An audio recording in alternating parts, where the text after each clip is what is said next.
qué mejor que Rafael Cardona, periodista, quien en su momento estuvo cerca de la administración de Manuel Camacho Solís. Yo te pregunto, Rafa, ¿qué hizo Manuel Camacho Solís por esta Ciudad de México como para ser recordado hoy? Gracias, Pepe. ¿Cómo estás? Buenas noches. Buenas noches. Bueno, mira, decir que estuve cerca de la administración de Manuel en el gobierno de la ciudad es decirlo de modo amable. No estuve cerca, estuve dentro. Y por estar dentro suspendí mis actividades profesionales durante 17 meses que pasé con él para después irme a otros afanes profesionales. Pero varias cosas a mí me parecen muy importantes de lo que hizo Manuel.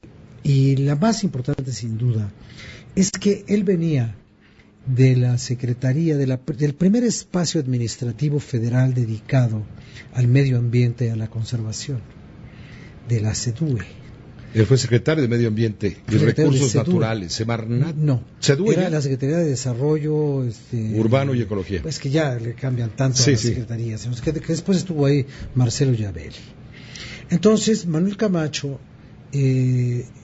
con el concurso de los especialistas internacionales a los que consultaban mucho, elaboró un documento que ahora es una especie de testimonio arqueológico de los ecologistas de hoy, que se llamó 100 acciones en favor de la ecología. Y una de esas 100 acciones marcó la forma de la vida de la Ciudad de México, y algunos dicen que también hasta de la industria automotriz en este país, porque Manuel Camacho impuso el hoy no circula en la Ciudad de México. Ese programa 1989, si mal no recuerdo. Tuvo como, sí, el primer año del gobierno de Salinas.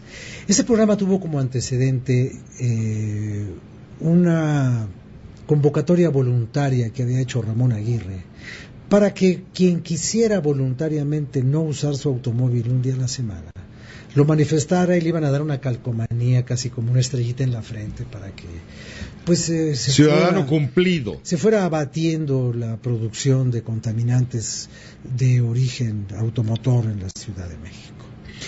Pero Manuel lo hizo de una manera típica de su comportamiento y lo sometió a una especie de consulta.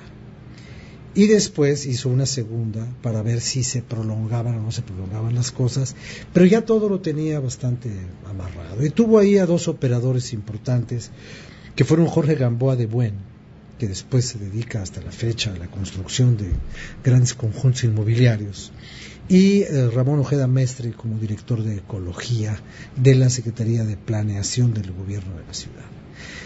¿Qué significó para la Ciudad de México limitar el uso de los automóviles?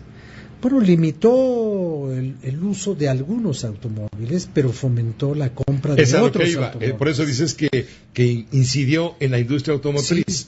¿Por qué? Porque benefició al mercado de los autos usados. Todo el mundo compraba un zapato hasta que para darle la vuelta al programa. O sea, empezaron a tenerse los coches comodín en las familias, en las casas, y eso detuvo un poco la eficacia del programa, hasta que la evolución misma del programa generó los cambios en los combustibles, la disminución en el plomo de las gasolinas, la purificación, y también por ahí apareció un mayor volumen de importación de gasolina, lo cual nos explica muy claramente que una medida política de este tamaño, política y administrativa, tiene repercusiones en toda la vida pública.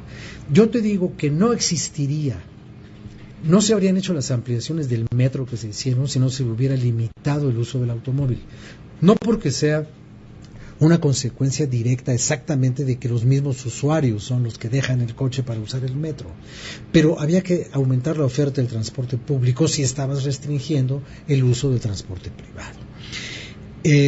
La fabricación y la investigación de gasolinas limpias, la inclusión de catalizadores, de convertidores catalíticos en los motores, que son pasos que la ciudad dio y que ya no va a poder revertir. Entonces, esa fue quizás para mí la mayor aportación de lo que hizo Manuel. Y es paradójico que un hombre que no tenía interés en gobernar la Ciudad de México le haya entrado con un entusiasmo como el que él desarrolló a lo largo del tiempo. Porque Manuel no quería ser jefe del departamento del distrito. Su primer roce con Carlos Salinas fue ese nombramiento, porque Manuel Camacho sentía que él estaba llamado a otras empresas, a otras metas, a otra silla, a una silla mejor decorada, que de preferencia en el respaldo tuviera un águila. Él tenía esa vocación de llegar hasta la punta de la pirámide del poder. Y él sabía que iba a ser un poco más fácil si lo hacía desde la Secretaría de Gobernación, donde sus habilidades de negociador iban a ser más necesarias que en el gobierno de la ciudad. Entonces, ¿qué hizo desde el gobierno de la ciudad que no quería aceptar? Se convirtió en el negociador de todo desde el gobierno de la ciudad. Por ejemplo, él negociaba huelgas, él negociaba la solución de conflictos urbanos, él volvió a abrir la Plaza de Toros, volvió a abrir el Frontón, volvió a abrir el Teatro Blanquita, pero todo eso negociando políticamente. Era un hombre capaz de negociar con el espejo, hasta convencerse de lo que el espejo quería. Eso puede ser un gran defecto, eso puede haber sido su mayor virtud. Yo lo único que puedo decir, sin ningún intento de ser objetivo, simplemente con la subjetividad, el cariño que le tuve y el agradecimiento que siempre le tendré por la oportunidad que me dio de conocer la ciudad por dentro, que fue un hombre muy talentoso y que fue un hombre que le sirvió a su país. Gracias, Rafael Cardona. Gracias, buenas noches. Gracias, buenas noches. Rafael Cardona, su cristalazo hoy dedicado a la memoria de Manuel Camacho Solís.